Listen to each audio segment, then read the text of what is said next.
Assalamualaikum teman-teman, selamat datang kembali di channel Kisahin. Hari ini saya akan merangkum sebuah film yang berjudul United. Film ini dirilis pada tahun 2011. Film ini disutradarai oleh James Strong dan dibintangi oleh Jack O'Connell sebagai Bobby Charlton, David Tennant sebagai Jimmy Murphy, Sam Claflin sebagai Duncan Edwards, Dougray Scott sebagai Sir Matt Busby, dan aktor kenamaan lainnya. Film ini secara garis besar menceritakan tentang kronologi terjadinya tragedi kecelakaan pesawat Manchester United atau lebih sering dikenal dengan Munich Air Disaster. Pada kecelakaan itu menewaskan sejumlah besar pemain United dan hal itu menjadi kehilangan besar bagi United. Pasalnya, pemain-pemain United pada masa itu meski tergolong masih muda mampu membawa United ke puncak kejayaan. Mereka pun mendapat julukan sebagai barisan Busby Babes. Bahkan media-media pun sempat memprediksi bahwa dalam 10 tahun terakhir mereka bakal merajai Eropa. Betapa tidak, keikutsertaan mereka di ajang Champions League Eropa langsung membawa mereka menembus semifinal. United tercatat sebagai tim pertama di Inggris yang ikut serta dan tim pertama di Inggris yang mampu menjuarai Champions League Eropa. Namun naas, tragedi itu pun terjadi, menghancurkan kubu United. United pun mengalami krisis yang hampir membubarkan tim sepak bola Inggris itu. Namun di balik tragedi itu, United berusaha untuk bangkit dan menolak untuk tunduk atas tragedi yang menimpa klub. Hingga kita semua tahu bahwa sekarang Manchester United telah berhasil menjadi salah satu klub terbesar di dunia. Baiklah, lengkapnya mari kita simak bersama-sama dalam film United.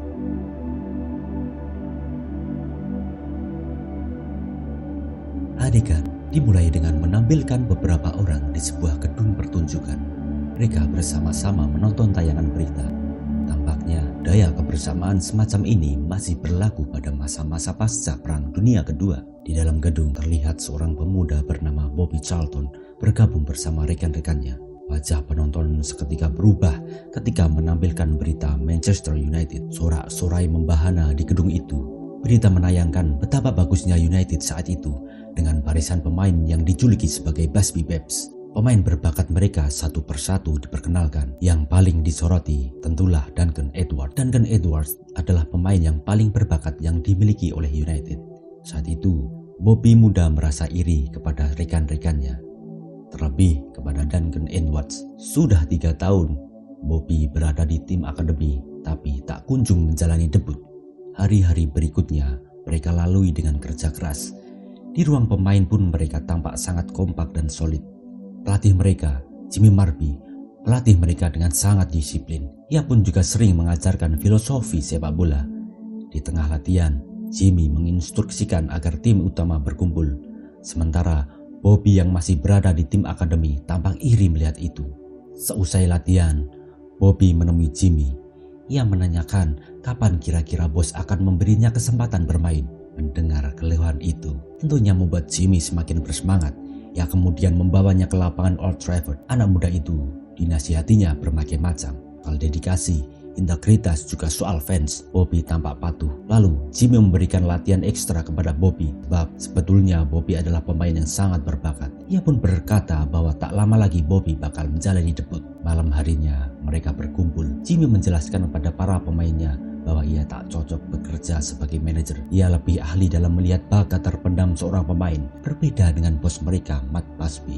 Ia adalah diplomat ulung terancang taktik. Tak berselang lama, terlihat Bobby meminta saran kepada Duncan Edwards bagaimana menembus tim utama. Duncan pun memberikan sedikit tips agar Bobby mampu menembus tim utama. Pagi harinya, di saat latihan, Bobby rupanya telah datang 1 jam lebih awal dari pemain lain. Bos mereka, Busby, kemudian datang dan menanyakan sesuatu kepada Jimmy. Jimmy menjawab bahwa Bobby adalah pemain muda yang sangat gemilang.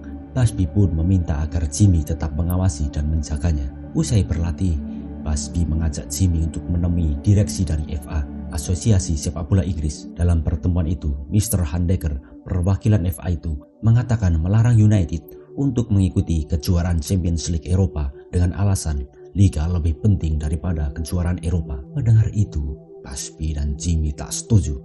Lalu terjadilah perdebatan antara mereka. Busby menjelaskan ini semua bukan untuk uang atau kejayaan, Namun semua ini hanya untuk klub dan para fans. Terlebih lagi, ini hanya untuk sepak bola itu sendiri. Busby dan Jimmy adalah orang-orang lapangan yang berdedikasi tinggi pada sepak bola. Serta jauh daripada itu, ini semua hanya tentang sebuah keindahan. Busby pun menusuk Mr. Hundeker dengan sebuah pertanyaan. Di mana posisi terbaikmu?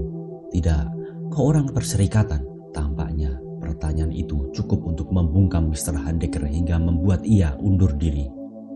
5 Oktober 1956. Seusai latihan, Bobby tampak kesakitan di pergelangan kakinya. Ia diperiksa oleh tim PICU mereka.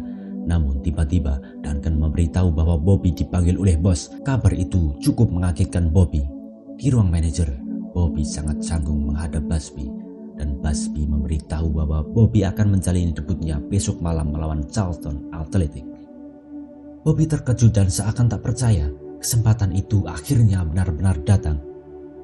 Untuk merayakan itu, malam harinya para pemain berkumpul di rumah Bobby. Bobby sangat khawatir soal cedera kakinya. Ia pun diberi tips oleh beberapa pemain. Namun sampai pukul 3 ia tak kunjung tidur. Maka ia memutuskan untuk berjalan-jalan sebentar di sekitaran Old Trafford. Namun ia dicegat oleh seorang satpam stadion.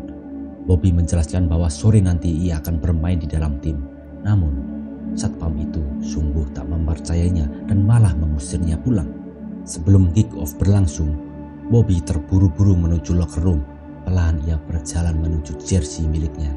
Ia berdiri mematung di depan jersey nomor 9 itu. Sampai saat ini pun, ia masih tak mempercayainya. Selang beberapa waktu, Busby masuk memberikan instruksi pertandingan hari ini melawan Charlton. Selanjutnya, Jimmy memberikan porsi lain. Ia perlahan secara sistematis, ia membakar semangat para pemain meski dengan cara sedikit menyinggung sentimen kedaerahan. Namun upaya hypnosis speech itu tampak manjur. Para pemain bergelora menemukan semangat yang sangat luar biasa.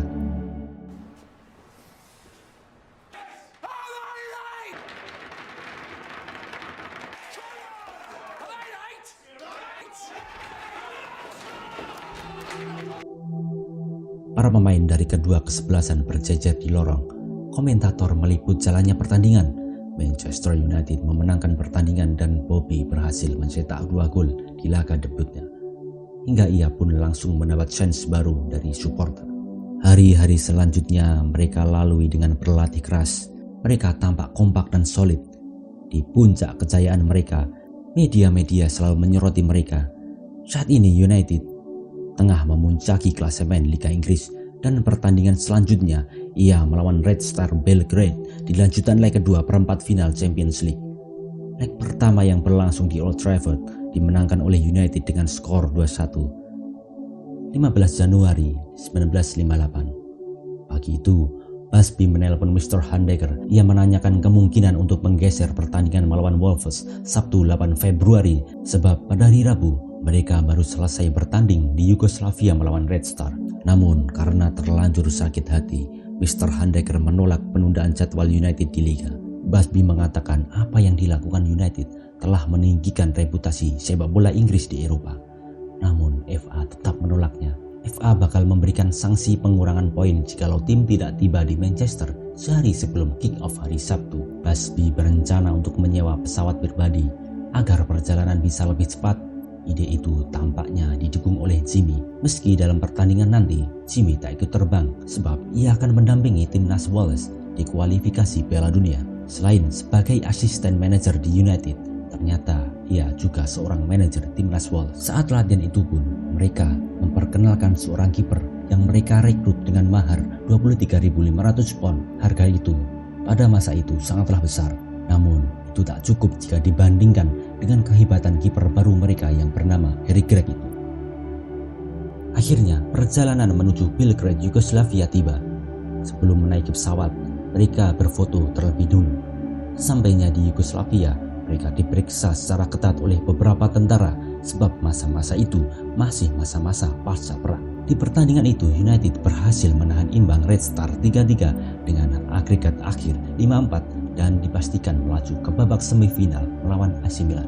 Malam hari setelah pertandingan, mereka merayakan kemenangan di sebuah restoran di Yugoslavia.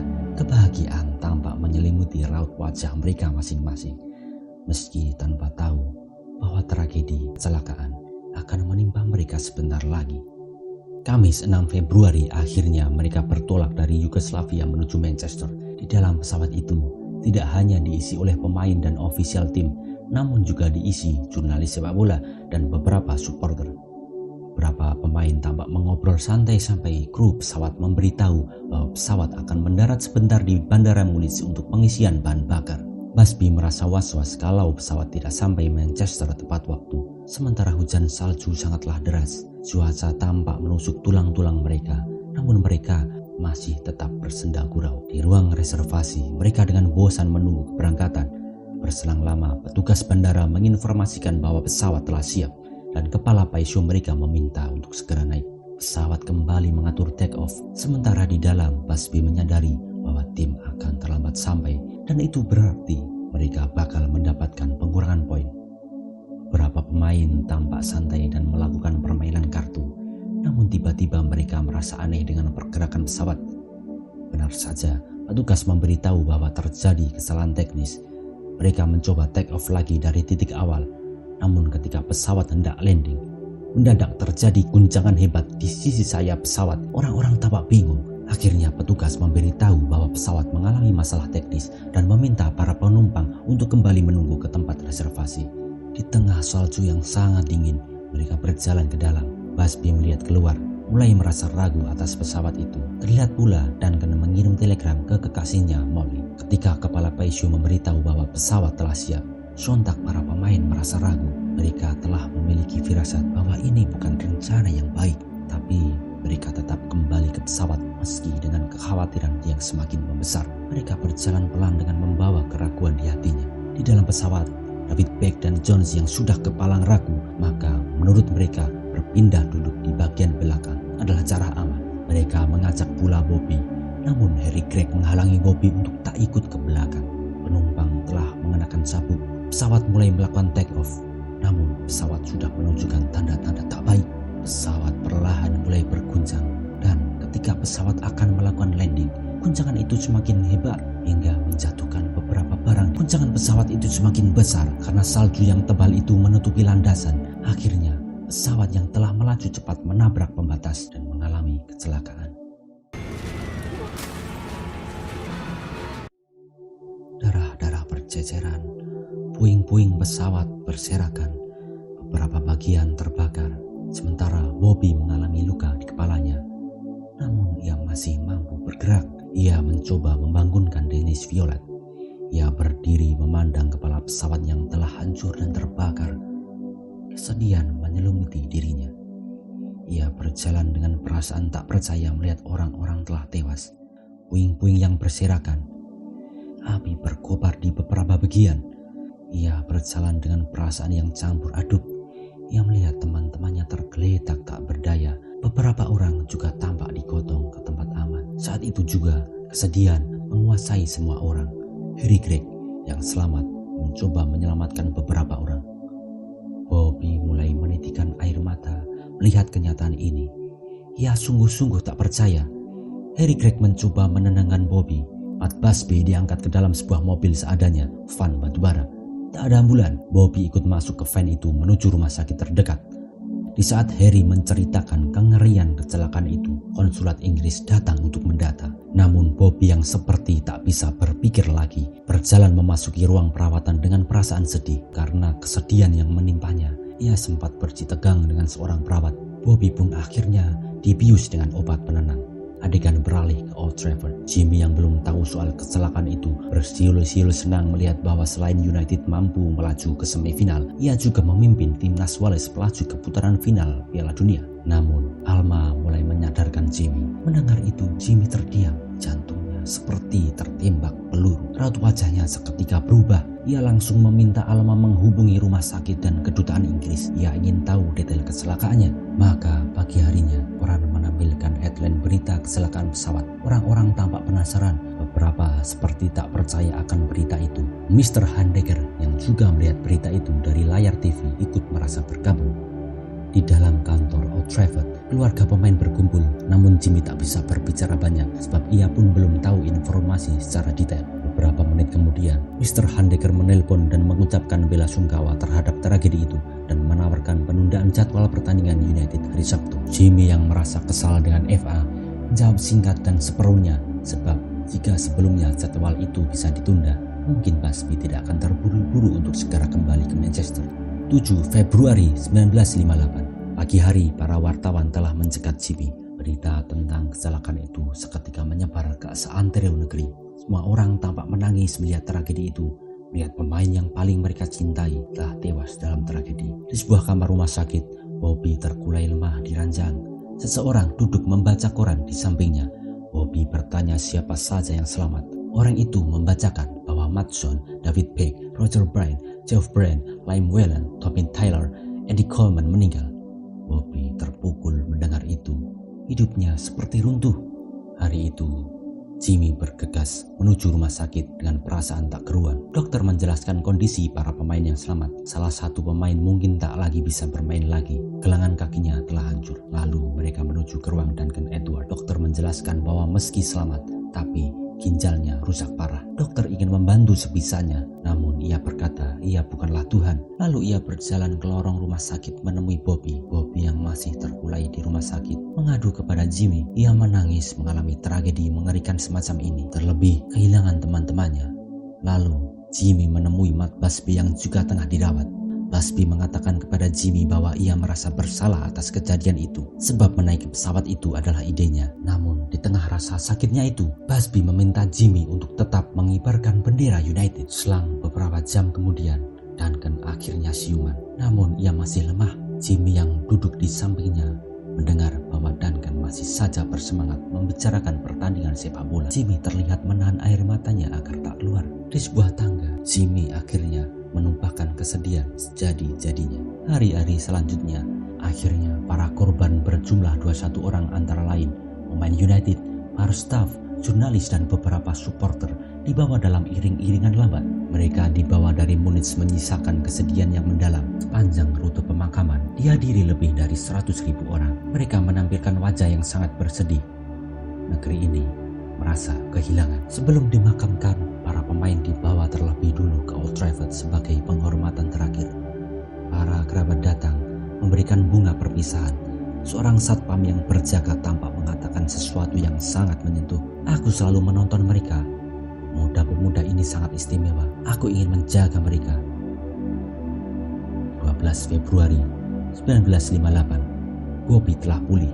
Jimmy pun menjemputnya. Jimmy meminta Bobby menemui Duncan. Sesampainya di samping Duncan, Bobby tampak menyembunyikan kesedihan hatinya, apalagi soal kabar kematian teman-temannya. Duncan menyangka teman-teman yang lain selamat tapi tak juga berkunjung, dan itu tampaknya membuat Bobby semakin terpukul. Di pelabuhan Harwich, akhirnya Bobby tiba dan disambut oleh ibunya. Ibunya tampak lega melihat Bobby yang selamat dan tampak sehat. Mereka berpelukan, pelukan khas seorang ibu. Di dalam kantor Old Trafford, terlihat begitu banyak barang kiriman dari klub lain, supporter, dan semua orang yang ikut merasakan kesedihan atas tragedinya itu. Para perempuan setempat juga turut membantu secara sukarela. Jimmy masuk ke ruang Matt Busby, merasakan bahwa stadion, kantor, lorong-lorong Old Trafford terasa hilang gegap gempitanya. Selang berapa lama, Duncan Edward, pemain terbaik mereka, akhirnya meninggal dunia. Sementara Jimmy terdiam di sebuah loker sebab kabar memilukan itu. Ibu Bobby pelan-pelan memberi kabar kepada anaknya. Bobby dalam kebisuannya terpukul mendengar itu.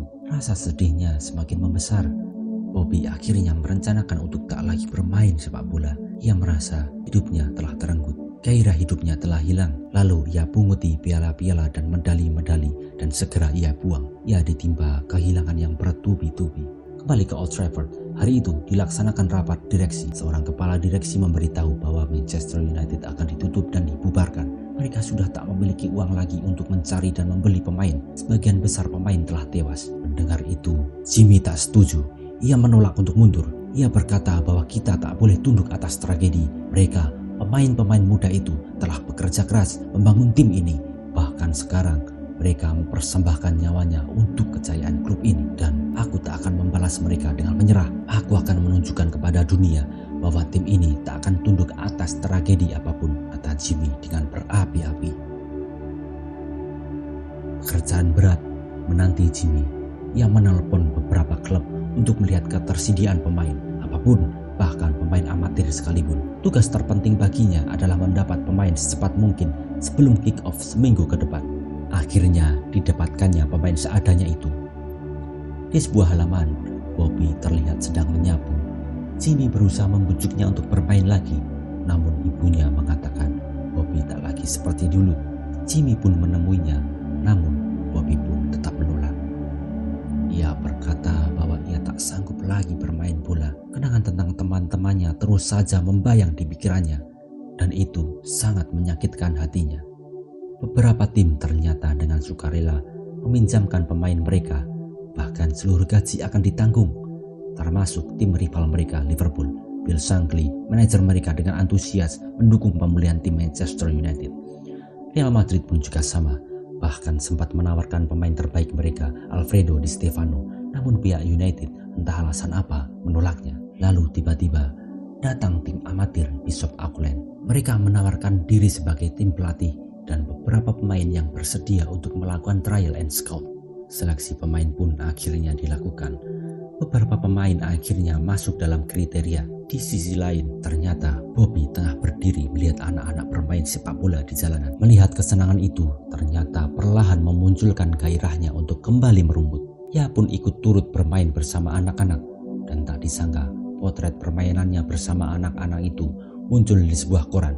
Hal itu ternyata membuatnya ingin datang lagi ke Old Trafford yang hari ini akan bertanding melawan Sheffield Wednesday. Dengan diantar kedua pamannya, sampailah ia di lorong Old Trafford. Di dalam kantor, sejumlah pemain sedang menandatangani kontrak, bahkan hanya 1 jam sebelum kick-off. Jimmy seakan tak percaya bahwa ia bisa mendapat pemain sebelum kick-off. Di depan ruang pemain, disambutlah Bobby oleh Jimmy. Ia dipersilakan masuk ke ruang pemain sekedar untuk menyapa. Di dalam ruang itu hanya menyisakan pemain asli mereka, Bill Fox dan Harry Gregg. Namun, kedatangan Bobby yang tidak untuk bermain tampaknya tak disambut baik oleh Harry Gregg. Ia menjawab dengan ketus dan setengah mengusir. Pertandingan ini memiliki makna tersendiri bagi Manchester United. Busby yang juga telah sadar mengikuti jalannya pertandingan dengan rasa haru. Bobby dan Jimmy pun juga demikian. Di tengah sorak-sorai penonton, Bobby berkata bahwa akan bermain lagi besok. Dan itu kabar yang sangat baik bagi Jimmy. Di pertandingan yang sangat bermakna itu, United berhasil menang 3-0 melawan Sheffield. Bahkan dengan penuh semangat, mereka berusaha untuk bangkit dan tak disangka hanya berselang 3 bulan setelah tragedi, mereka mampu bangkit dan mencapai final. 3 Mei 1958, akhirnya final FA berlangsung di Stadion Wembley. Busby berterima kasih kepada Jimmy karena kalau Jimmy adalah orang lemah, maka ia tak akan mampu membawa bangkit United. Ia berjalan memasuki ruang pemain. Namun di hadapan para pemainnya, ia tidak memberikan instruksi apapun.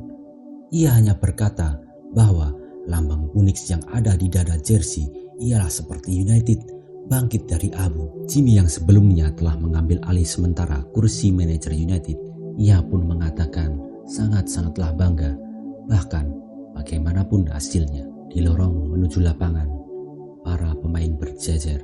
Ketika Jimmy melihat ke belakang, bayangan tentang pemain-pemain lamanya yang telah meninggal dunia membayang. Ia teringat kembali kenangan bersama pemain-pemainnya, dan itu sangat membuat haru dirinya. Meski akhirnya di final ini mereka kalah, tapi tetap dikenang sebagai pertandingan luar biasa pasca tragedi.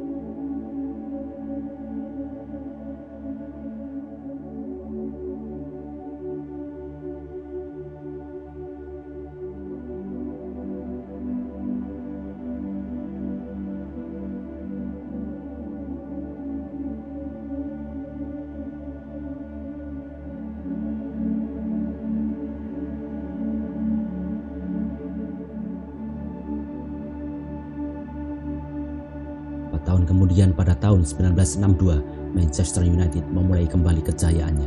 Dengan masih hidupnya Bobby Charlton ditambah kedatangan 2 pemain berbakat seperti Dennis Law dan George Best, Busby Babes generasi kedua memiliki pencapaian yang gemilang. Walau katanya tak sehebat Busby Babes generasi pertama yang digadang-gadang oleh media bahwa akan merajai sepak bola Eropa selama 10 tahun, namun tragedi berkata lain. Tetapi Busby Babes jilid kedua itu ternyata berhasil menjuarai Piala FA di tahun 1962-1963, gelar Divisi 1 1965-1967, Quality Shield 1967, dan Liga Champions Eropa 1968 setelah mengalahkan Benfica. Pencapaian ini sangat berarti besar bagi mereka karena terjadi selang beberapa tahun setelah tragedi Munich terjadi. Begitulah, kehilangan mampu menentukan karakter. Bagaimana aku akan bersikap, menjadi dewasa dan bangkit dari keterpurukan, atau menjadi pecundang yang tunduk atas tragedi dan musibah. Begitulah, semoga teman-teman juga menemukan pesan tersendiri dari film ini. Selamat berjumpa di film selanjutnya.